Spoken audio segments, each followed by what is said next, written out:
Assalamu alaikum students. Today we start the chapter number 3 of the critical thinking and reasoning, which is formal fallacies. Topic number 3.1, understanding fallacies. A fallacy may be defined as a mistake or error in the process of reasoning. Fallacy को define किया जाता है. Fallacy कहते हैं किसी भी mistake या error को जो कि reasoning के process में होती है, जो हम कोई reason दे रहे होते हैं, तो reasoning के during जो भी हमसे mistake हो जाती है, this is known as fallacy. Hence, fallacies are mistaken beliefs based on unsound arguments. Fallacy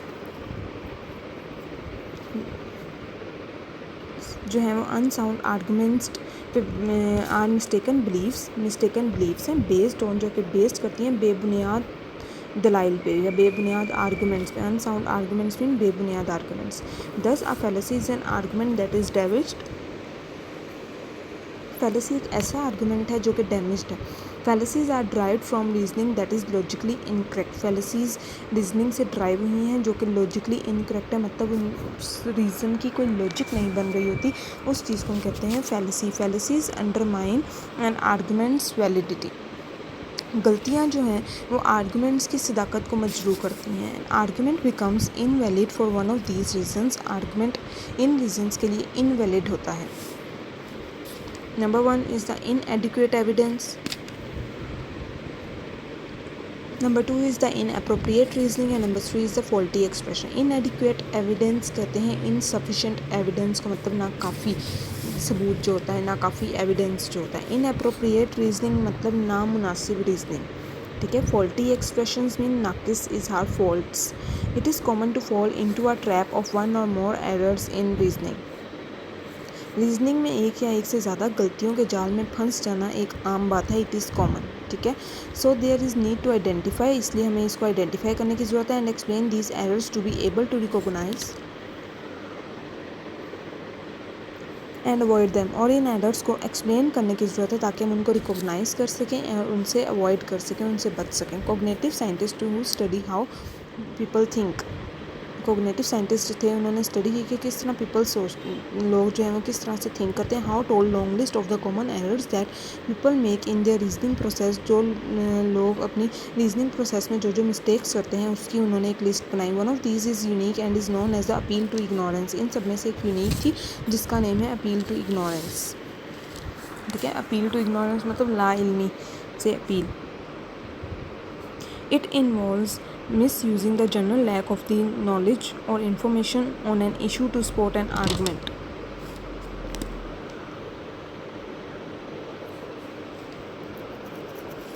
अब अपील टू इग्नोरेंस में होता क्या है, इट इन्वॉल्व्स, इसमें क्या क्या चीज़ें इन्वॉल्व्स हैं कि वो मिस यूज़ करते हैं लैक ऑफ नॉलेज मतलब नॉलेज का और इन्फॉर्मेशन का.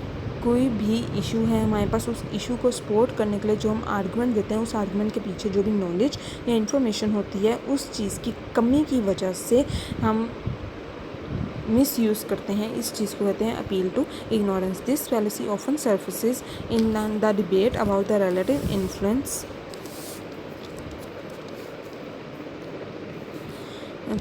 relative influence of the heredity and environment on intelligence.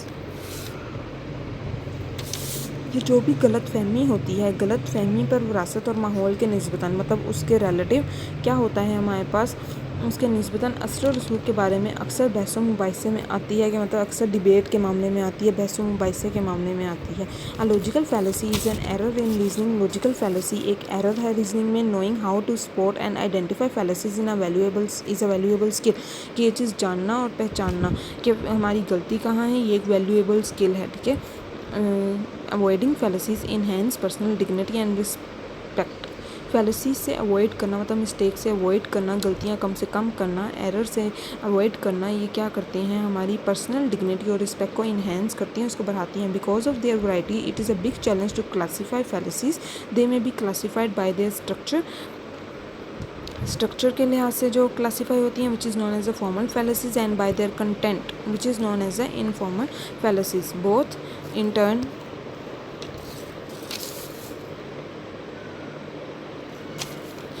in turn break down a wide range of the fallacies.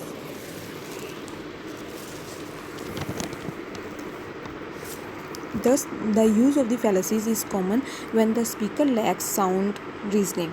जब स्पीकर जो है वो साउंड रीजनिंग को लैक कर देता है, मतलब उस चीज़ की कमी हो जाती है, तो वो यूज़ ऑफ फैलेसीज इज़ कॉमन के उन फैलेसीज़ का यूज़ होना, मतलब उन एरर्स का यूज़, उन मिस्टेक्स का यूज़ जो है वो आहिस्ता आहिस्ता इंक्रीज़ कर जाता है। It is very important to see premise, conclusion and argument deeply to avoid fallacies. ये बहुत ज़रूरी है कि हम प्रेमिसेस को देखें, कंक्लूजन्स को देखें और आर्गूमेंट्स को डीपली देखें कि क्या नतीजा निकला है, क्या प्रेमिसेस थे, क्या आर्गूमेंट्स दिए गए, ताकि हम लोग फैलेसी से बच सकें। Two factors appeal to ignorance and verification need to be given importance while studying fallacies. ये दो हमारे factors हैं। Number one is the appeal to ignorance. Let us start with the example. Do ghost exist? क्या ghost exist करते हैं, भूत exist करते हैं? This question clarifies the fallacy appeal to ignorance. Those who assert that ghost exist often support their conclusion by arguing that no one can prove that the ghost does not exist. कहते हैं जो लोग कहते हैं कि ghost exist करते हैं वो इस बात को अक्सर सपोर्ट करते हैं, इस कंक्लूजन को, कि कोई भी बंदा प्रूफ नहीं कर सकता कि घोस्ट एग्जिस्ट नहीं करते। जब कोई बंदा ये प्रूफ नहीं कर सकता कि घोस्ट एग्जिस्ट नहीं करते तो वो कहता है कि इसका मतलब है कि घोस्ट एग्जिस्ट करते हैं। जब कोई ऐसा बंदा है ही नहीं जो कि ये प्रूफ कर दे कि घोस्ट एग्जिस्ट नहीं करेंगे, तो फिर वो खुद कहेगा कि घोस्ट एग्जिस्ट करते हैं, therefore ghost must exist. Similarly इसी के कंट्रेरी एक बंदा है जो कहता है the lack of evidence or inability to show that the ghost does not exist is used to conclude the opposite. अब उसने यहाँ पे क्या चीज़ यूज़ की, ये एविडेंस यूज़ किया कि घोस्ट एग्जिस्ट नहीं करते अपना कंक्लूजन ड्रॉ करने के लिए। कन्वर्सली इसके opposite those who asserts that, अब ऐसा एक बंदा आ जाता है जो कह देता है कि ghost do not exist, ghost exist नहीं करते, often rely on the same logic, वो यही सेम लॉजिक यूज़ करता है कि कोई बंदा ये प्रूफ नहीं कर सकता कि घोस्ट एग्जिस्ट करते हैं। जब कोई ये प्रूफ नहीं कर सकता कि घोस्ट एग्जिस्ट करते हैं तो इसका मतलब यही है कि घोस्ट एग्जिस्ट नहीं करते। तो यही लिखा हुआ है, they argue that the no one can prove that the ghost exist, therefore they must not exist. What is the wrong with these appeal to ignorance? The lack of information on an issue cannot be used to support any conclusion. अब देखिए issue क्या था हमारे पास, ghost exist करते हैं या नहीं exist करते, ये एक इशू था। अब उस बारे में इंफॉर्मेशन नहीं है, इंफॉर्मेशन की कमी है हमारे पास, लैक ऑफ इंफॉर्मेशन, ठीक है। तो हमारे किसी भी नतीजे को सपोर्ट नहीं करता कि क्या घोस्ट एग्जिस्ट करेंगे या नहीं एग्जिस्ट करेंगे, क्योंकि हमारे पास प्रॉपर इन्फॉर्मेशन नहीं है, तो इसलिए हम लोग सपोर्ट नहीं कर सकते। One interesting aspect of the appeal to ignorance is that the same appeal can be use to support the two conclusions that opposes each other, कि सेम अपील यूज़ की जा रही है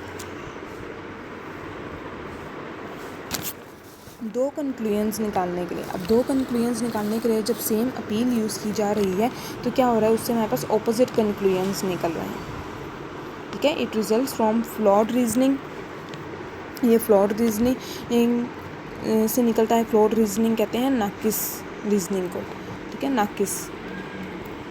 नेक्स्ट है, it is easy to see what is wrong with appeals to ignorance when the opposite arguments are presented together and the lack of the evidence on the issue under discussion is obvious. अब कहते हैं होता क्या है हमारे पास कि इन appeals और इस अपील टू इग्नोरेंस के साथ रॉन्ग क्या चीज़ है हमारे पास, जब हम दो ऑपोजिट आर्गुमेंट्स हैं कि घोस्ट एग्जिस्ट करते हैं या घोस्ट एग्जिस्ट नहीं करते, आर प्रेजेंटेड टुगेदर, जब हम ये दोनों आर्गुमेंट्स को एक साथ पेश करते हैं तो हमारे पास कोई भी ऐसा एविडेंस नहीं है जो इस इशू को या इस डिस्कशन के अंदर रखा जा सके, ठीक है। However, when the same fallacy surfaces more complex debates and appeal to ignorance is not a blatant मतलब गुस्ताख है, the strategy can be more difficult to recognize, तो इसके लिए strategy और ज़्यादा difficult हो जाती है, इसको recognize किस तरह से कर सकते हैं। Let's look at how the appeal to ignorance has been used in the debate about the intelligence. Okay, the debate about the relative contributions of nature and nurture to intelligence is one of the psychology's longest running controversies.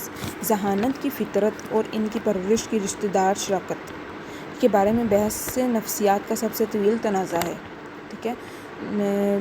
longest controversies and longest running controversies and this complex and multifaceted debate is exceptionally bitter. ये जो complex और मल्टीफेस्टेड debate हैं। अब मल्टीफेस्टेड क्या है हमारे पास, मल्टीफेस्टेड कहते हैं हैव मैनी साइड्स, जिसकी एक से ज़्यादा साइड्स होती हैं, मल्टीफेस्ड होते हैं, ठीक है। Multifaceted means more than one side.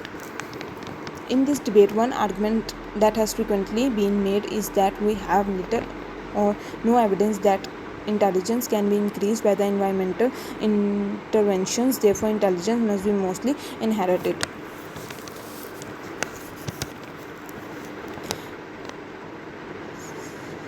In other words, the argument runs, no one has demonstrated that the intelligence is largely by the environment, so it must be largely inherited. The way in which the claims have been applied to the nature-nurture debate regarding intelligence has resulted in an appeal to ignorance.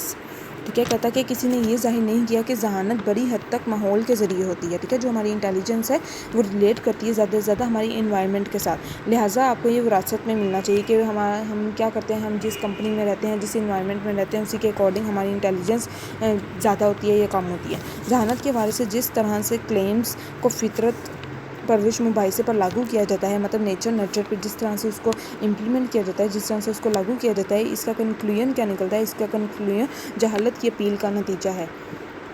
ठीक है, appeal to ignorance का नतीजा है, as resulted in an appeal to ignorance के इसका जो भी conclusion निकलता है, जो भी रिजल्ट निकलता है वो जहालत की अपील का नतीजा है। रेफिकेशन इन शॉर्ट के देखा जाए तो रेफिकेशन कहते हैं giving credit to the object rather than the creator. Reification means के चीज़ को ज़्यादा अहमियत दी जाती है as compare to the creator. The dialogue on the intelligence has also been made by the tendency to engage in रेफिकेशन।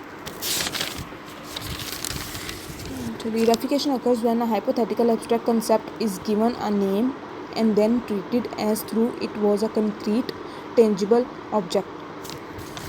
रेफिकेशन अकर करती है एक एज हाइपोथेटिकल एब्स्ट्रैक्ट कंसेप्ट के तौर पर, जिसको एक नेम दिया जाता है, फिर इसको ट्रीट किया जाता है एक बहुत ही कंक्रीट और टेंजिबल ऑब्जेक्ट के तौर पर। Some hypothetical constructs just become so familiar and so taken for granted. As a result, we begin to think about them as if they were real. अगर वो रियल है तो हम उनके बारे में सोचना शुरू कर देते हैं। People often fall into this trap with the Freudian personalities concept of id, ego और the super ego.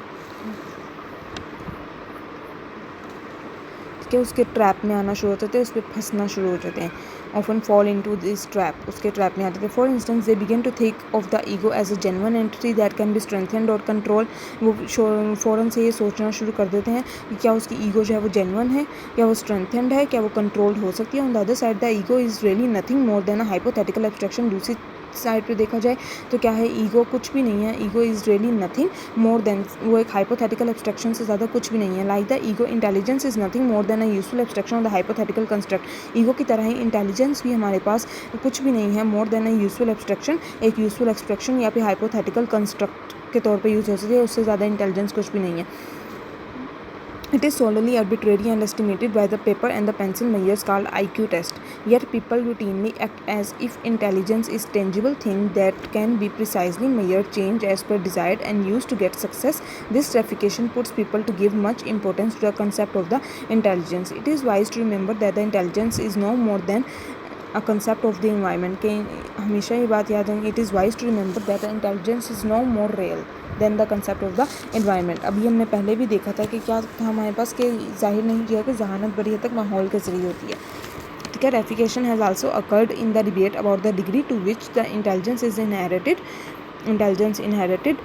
Arguments about the heredity coefficient for the intelligence often imply that there is a single true number lying somewhere on heredity environment, nature nurture, heredity environment, nature nurture continuum waiting to be discovered. In reality, heredity is a hypothetical construct that can be legitimately estimated in several ways that can lead to slightly different results. Moreover,